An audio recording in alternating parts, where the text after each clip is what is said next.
नमस्कार, स्वागत है आपका। आप देख रहे हैं द न्यूज और मैं रानी गुप्ता आपके साथ। इस वक्त की बड़ी खबर सामने आ रही है उत्तर प्रदेश से। आपको बता दें कि उत्तर प्रदेश में सीएम योगी आदित्यनाथ सख्त कार्रवाई ले सकते हैं। दरअसल उत्तर प्रदेश में हलाल सर्टिफिकेशन से जुड़े प्रोडक्ट की बिक्री पर बैन लग सकता है। बता दें कि कुछ कंपनियों ने हलाल सर्टिफिकेशन के नाम पर धंधा चला रखा है।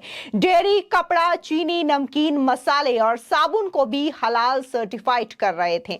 बता दें कि मुख्यमंत्री योगी ने इस पूरे मामले को लेकर के संज्ञान लिया है। अब कड़ी कार्रवाई हो सकती है और इस पूरे मामले को लेकर के कई सारी कंपनियों के खिलाफ विभिन्न धाराओं में एफआईआर भी दर्ज कर ली गई है। इसी के साथ ही कहा जा रहा है कि मजहब की आड़ लेकर एक धर्म विशेष को बरगलाने और अन्य धर्मों के बीच विद्वेष भड़काने की इस नापाक कोशिश का मुख्यमंत्री योगी आदित्यनाथ ने संज्ञान लिया है और कठोर कार्रवाई करने के निर्देश दिए हैं। बता दें कि हाल ही में हलाल प्रमाणित चाय को लेकर एक यात्री और भारतीय रेलवे अधिकारी के बीच तीखी बहस का एक वीडियो काफी ज्यादा सोशल मीडिया पर वायरल हुआ था। इससे हलाल सर्टिफिकेशन की जरूरत और समझ के बारे में यह बहस छिड़ गई है। वीडियो में यात्री सावन के महीने के दौरान हलाल सर्टिफिकेशन वाले प्रोडक्ट स्वीकार करने से इनकार कर दिया था। हालांकि रेलवे कर्मचारी ने स्पष्ट किया था कि प्रोडक्ट शाकाहारी ही है।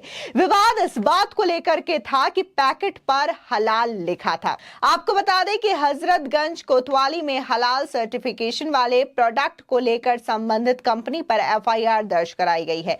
वहीं शैलेंद्र शर्मा की शिकायत पर Halal India private limited Chennai, Jamiat Ulema Hind Halal trust Delhi, Halala council of India Mumbai और जमीयत उलेमा महाराष्ट्र मुंबई हलाल सर्टिफिकेशन देकर सामान बेचने वाली कंपनियों के खिलाफ आईपीसी की विभिन्न धाराओं जिसमें से 120 बी, 153 ए, 298, 384, 420, 467, 468, 471, 505 में केस दर्ज किया गया है।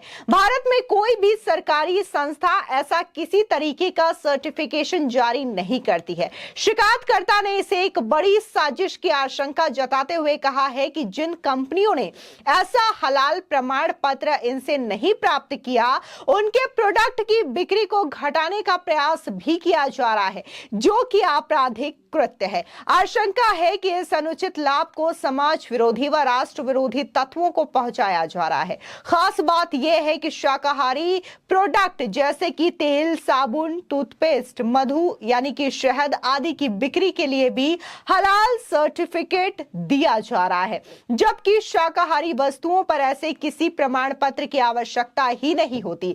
जाहिर है कि एक समुदाय विशेष एवं उनके प्रोडक्ट के विरुद्ध आपराधिक षड्यंत्र किया जा रहा है। इसी के साथ ही आपको बता दें कि सुप्रीम कोर्ट के अधिवक्ता प्रशांत उमराव ने भी बाकायदा एफआईआर की कई सारी फोटो साझा की है और इसी के साथ ही उन्होंने ये भी कहा कि हलाल सर्टिफिकेशन की कमाई आतंकवाद और देश विरोधी गतिविधियों में प्रयोग हो रही है। आपको बता दें, दरअसल उत्तर प्रदेश में 5 स्टार होटल तक हलाल सर्टिफिकेट हासिल करते हैं, जो ये सुनिश्चित करता है कि जो मांस परोसा जा रहा है वो हलाल है। बता दें कि मैकडोनल्ड, डोमिनोज, जोमेटो जैसी बहुराष्ट्रीय कंपनियां तक इसी सर्टिफिकेट के साथ काम करती है।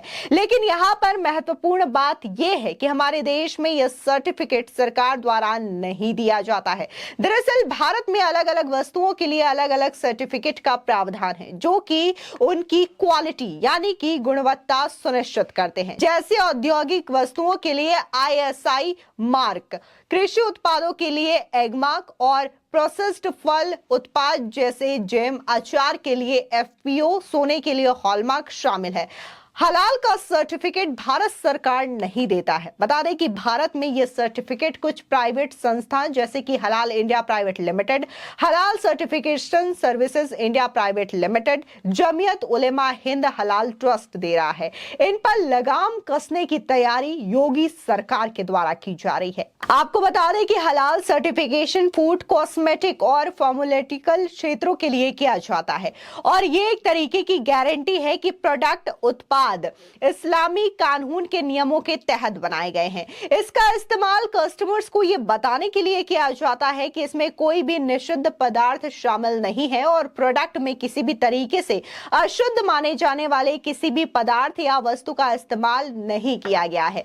बता दें कि हलाल सर्टिफिकेशन फूड, कॉस्मेटिक और फार्मास्यूटिकल क्षेत्रों के लिए किए गए इस तरीके की गारंटी को लेकर के ये तमाम जो एफआईआर है वो दर्ज किए गए हैं। और इसी के साथ ही आपको बता दें कि जिस तरीके से ये जो कुछ प्राइवेट संस्थाएं हैं ये ऐसा सर्टिफिकेट क्यों देती है, इस चीज को लेकर के विवाद छिड़ा हुआ है। और पूरी तरीके से इस मामले को लेकर के उत्तर प्रदेश में ही लखनऊ में ये शिकायत शैलेंद्र शर्मा के नाम से दर्ज करवाई गई है। उस व्यक्ति ने दर्ज करवाई है और उसका ये कहना है कि कहीं ना कहीं यहां पर समाज को बांटने का प्रयास किया जा रहा है और इस पूरे मामले को लेकर के एक्शन लेना चाहिए। तो वहीं दूसरी ओर यह भी कहा जा रहा है कि इनसे जो पैसा कमाया जाता है उसे देश विरोधी तत्वों में, आतंकवाद संबंधी कार्यों में इस्तेमाल किया जाता है। ऐसे में कहा यह जा रहा है कि जो हलाल सर्टिफिकेशन दिया जाता है, प्रोडक्ट को वेरीफाई किया जाता है इनके द्वारा, अब इस पर बैन लगाने की कवायद में योगी सरकार जुट चुकी है। और जल्द ये खबर सामने आ सकती है कि योगी सरकार ने इस पूरे मामले पर सख्त एक्शन लेते हुए इसे पूरी तरीके से बैन कर दिया है। फिलहाल जिस तरीके से खबरें उत्तर प्रदेश से सामने आ रही है तो इस मामले को लेकर के जो जांच है वो काफी ज्यादा तेज हो चुकी है। बाकायदा एफआईआर दर्ज कर ली गई है और इस पूरे मामले को लेकर के जांच का जो मुद्दा है वो भी तेज हो चुका है। जिस तरीके से सावन के महीने पर जो यात्री ने वीडियो शेयर किया था ये सोशल मीडिया पर काफी ज्यादा वायरल हुआ था, क्योंकि सीधे तौर पर यही बहस थी कि इस तरीके के सर्टिफिकेशन की क्या जरूरत है और क्या गारंटी है कि अगर इस तरीके का सर्टिफिकेट दिया जा रहा है तो वो खाना जो है वो शुद्ध शाकाहारी है और सावन में एक व्यक्ति उसका यूज कर सकता है, उसे कंज्यूम कर सकता है। फिलहाल इस पूरे मामले को लेकर के आपकी क्या राय है हमारे कमेंट सेक्शन में जरूर बताएं। धन्यवाद।